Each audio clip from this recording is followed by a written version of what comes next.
Ratio এবং প্রপোর্শনের এই ক্লাসে তোমাদের সকলকে স্বাগত জানাই।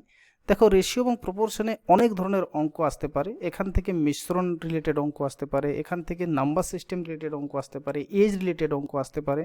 তো আজকে আমি বেসিক্যালি এজ রিলেটেড কিছু অঙ্ক নিয়েছি, যেগুলো তোমাদের এখানে আমি দেখাবো এবং যেগুলি বিভিন্ন পরীক্ষাতেও এসেছে এবং আপকামিং পরীক্ষাগুলোতেও এই ধরনের অঙ্ক খুবই ইম্পর্ট্যান্ট। তো চলো দেরি না করে আমি ক্লাসটি শুরু করি। ঠিক আছে, যেমন এখানে কোশ্চেন নম্বর 1 হচ্ছে পিতা এবং পুত্রের বর্তমান বয়সের অনুপাত দেওয়া আছে 6:1। 5 বছর পর তাদের বয়সের অনুপাত দেওয়া আছে 7:2। বর্তমানে পুত্রের বয়স কত? দেখো, এখানে পিতা আর পুত্র দুজন আছে, তাহলে তাদের বর্তমান বয়স কত? বর্তমানের অনুপাত কি দেওয়া আছে? 6:1। 5 বছর পর, মানে এখান থেকে 5 ইয়ার্স, 5 বছর পর বয়স কত? 7:2। ঠিক আছে, তাহলে বর্তমান কাল থেকে 5 বছর পর পর্যন্ত বয়সটা কত অ্যাড হয়েছে? দেখো এখানে +5, 5 বছর। এখানে বয়স কত অ্যাড হয়েছে? 6 থেকে 7, গ্যাপ কত? 1। এখানে কত হয়েছে? 1 থেকে 2, মানে এখানেও 1, মানে 5 বছর পর দুজনেরই 1 1 করে বেড়ে গেছে। এখানেও 1 বেড়ে গেছে +1, আর এখানেও 1 থেকে 2 মানে +1। তাহলে 5 বছর পর যদি দুজনেরই 1 1 করে বেড়ে যায়, তাহলে আমি লিখতে পারি 1 অনুপাতের ভ্যালু 5 বছর। 5 বছর। আমাকে জিজ্ঞাসা করেছে পুত্রের বর্তমান বয়স কত। দেখো, বর্তমানে পুত্রের বয়স কত দেওয়া আছে? 1। পিতার দেওয়া আছে 6, পুত্রের দেওয়া আছে 1, এবং 1-এর ভ্যালু আমি লিখে বের করে নিচ্ছি 5 বছর। তাহলে এটাই উত্তর, পুত্রের বয়স 5 বছর।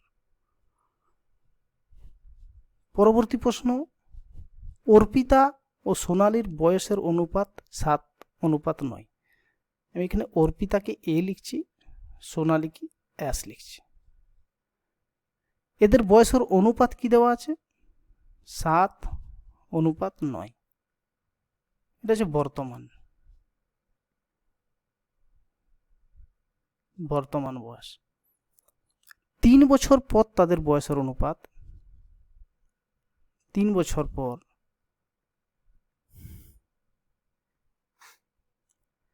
3 বছর পর বয়সের অনুপাত কি হবে? 4:5।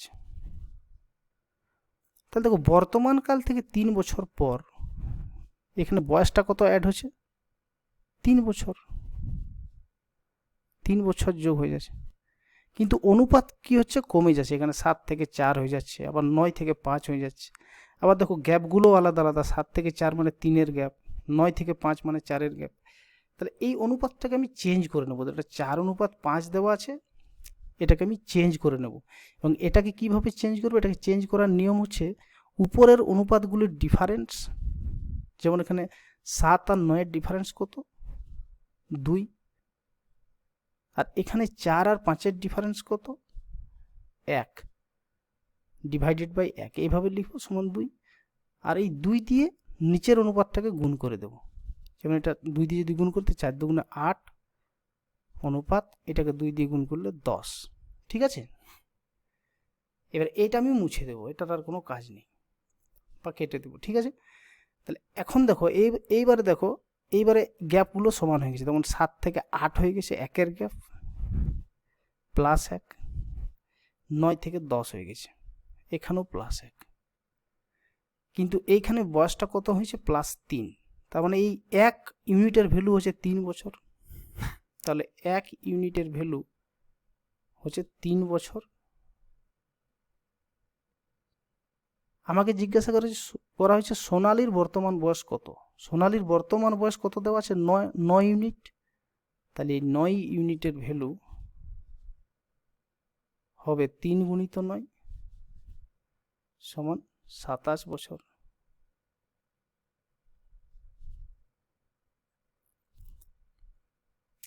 পরবর্তী প্রশ্ন, পিতা ও পুত্রের বর্তমান বয়সের অনুপাত 13:1। 10 বছর পর তাদের বয়সের অনুপাত 3:1। তাহলে পিতা পুত্র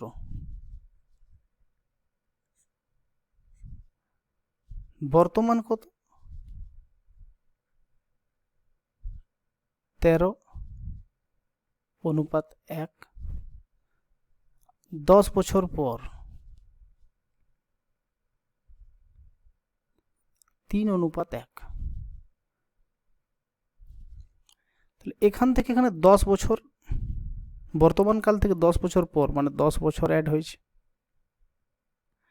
এখানে দেখো 13 থেকে 3 হয়েছে, কমে গেছে, যেটা হতে পারে না। 1 থেকে 1 হয়েছে, এটা তো সমান আছে। তাই আমরা অনুপাতটাকে আবার ঠিক করে নেব, চেঞ্জ করে নেব। চেঞ্জ কিভাবে করব?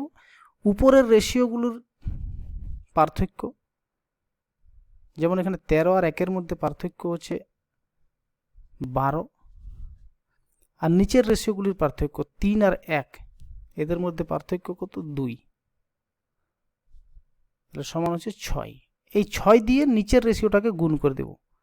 তাহলে 6 3 × 18, আর এটাকে 6 দিয়ে গুণ করলে 6 × 6। ঠিক আছে, এরপর এটাকে আমি কেটে দিচ্ছি। এবার দেখো 13 থেকে 18 হয়ে গেছে, মানে এখানে 5-এর গ্যাপ। এখানেও 1 থেকে 6 হওয়া মানে 5-এর গ্যাপ। তাহলে এই 5 ইউনিটের ভ্যালু, গ্যাপগুলো সমান হয়ে গেছে। তাহলে এই 5 ইউনিটের ভ্যালু হচ্ছে 10 বছর। এখানে 10 বেড়েছে, তাহলে 5 ইউনিটের ভ্যালু হচ্ছে 10 বছর। পুত্রের বর্তমান বয়স কত? পুত্রের বর্তমান বয়স কত? 1। তাহলে আমি 1 ইউনিটের ভ্যালু বের করে নেব। 1-এর ভ্যালু 10/5 বছর সমান 2 বছর।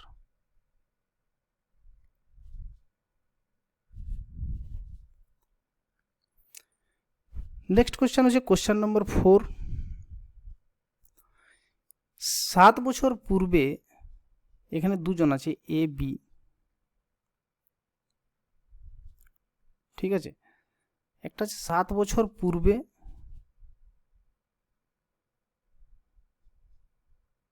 এখানে নিচে লিখছি,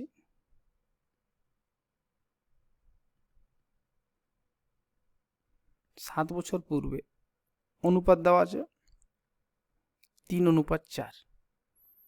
9 বছর পর অনুপাত দেওয়া আছে 9 বছর পর। বয়সের অনুপাত কি? 7:8।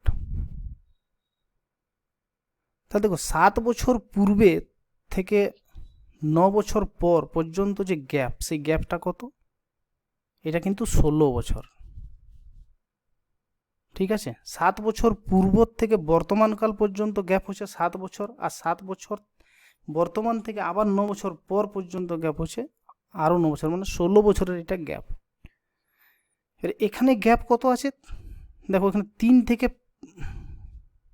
+4 হলে 7, এখানে 4 থেকে +4 হলে 7, মানে গ্যাপগুলো সমান আছে। এখানেও 4, এখানেও 4, আর এখানে কত বছর বেড়েছে? 16 বছর। তাহলে এই 4 ইউনিটের ভ্যালু হচ্ছে 16 বছর। ঠিক আছে, তাহলে 4 ইউনিটের ভ্যালু হচ্ছে 16 বছর। এখানে বলেছে বি এর বর্তমান বয়স কত? বি এর বয়স কত? বি এর 7 বছর পূর্বের বয়স নিচ্ছি। 7 বছর পূর্বের বয়স ছিল 4, তাহলে 4 মানে হচ্ছে 16 বছর। তাহলে বর্তমানে কত হবে? বর্তমানে হবে, এটা 7 বছর পূর্বের বয়স, তাহলে বর্তমানের বয়স 16 + 7 সমান 23।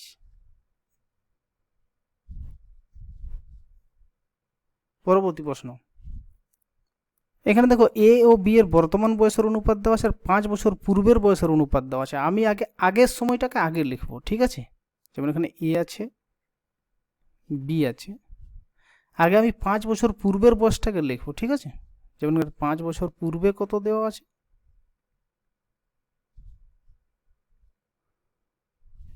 2:3, আর বর্তমান কত দেওয়া আছে, যেটা পূর্বের বয়স সেটাকে সবসময় আগে লিখবো, যেমন 5 বছর পূর্বে তারপরে বর্তমান লিখলাম। এখানে বর্তমান কত দেওয়া আছে 3:4। দেখো এখানেও আমরা গ্যাপটা 1 পেয়ে যাচ্ছি সমান, যেমন 2 থেকে 3 +1, 3 থেকে 4 +1। এখানে 5 বছর পূর্বের থেকে বর্তমান কাল পর্যন্ত বয়সের গ্যাপ কত 5 বছর। তাহলে এই 1 ইউনিটের ভ্যালু হচ্ছে 5 বছর। এ এর বর্তমান বয়স কত, এ এর 5 বছর পূর্বের বর্তমান বয়স কত 3, তাহলে 3 ইউনিটের ভ্যালু হচ্ছে 5 গুণিত 3 সমান হচ্ছে 15 বছর।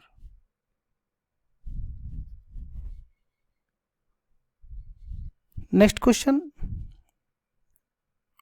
এখানে হচ্ছে পিতা পুত্র, প্রশ্নটা তোমরা পড়ে নেবে। বর্তমানে বয়স পিতার বয়স পুত্রের দ্বিগুণ, আর 20 বছর পূর্বের অনুপাত দেওয়া আছে, আগে আমি পূর্বেরটা লিখবো, ঠিক আছে। তাহলে 20 বছর পূর্বে কি বয়স ছিল,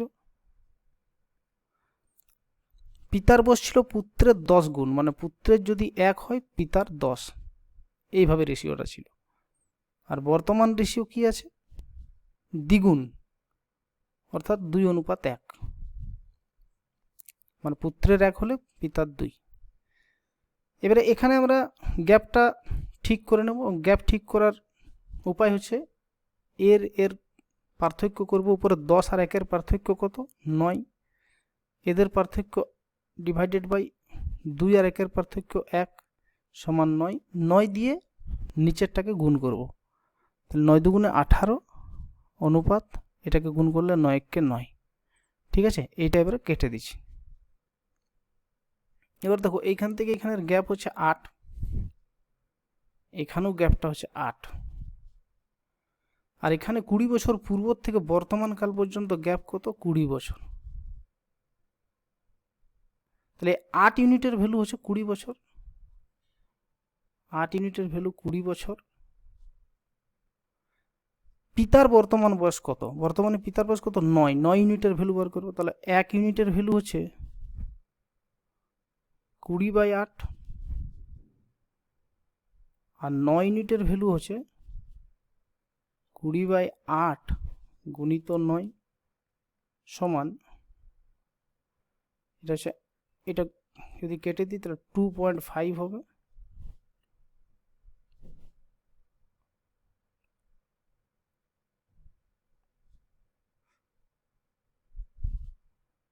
সরি, এখানে পিতার বর্তমান বয়স বের করতে বলা হয়েছে, মানে আমি 18 ইউনিটের ভ্যালু বের করবো, ঠিক আছে। পিতার 18, এইটা 9 না বের করে আমি 18 ইউনিটের ভ্যালু বের করবো, তাহলে এটা 9 না হয় গুণিত 18, যেটা হচ্ছে 45।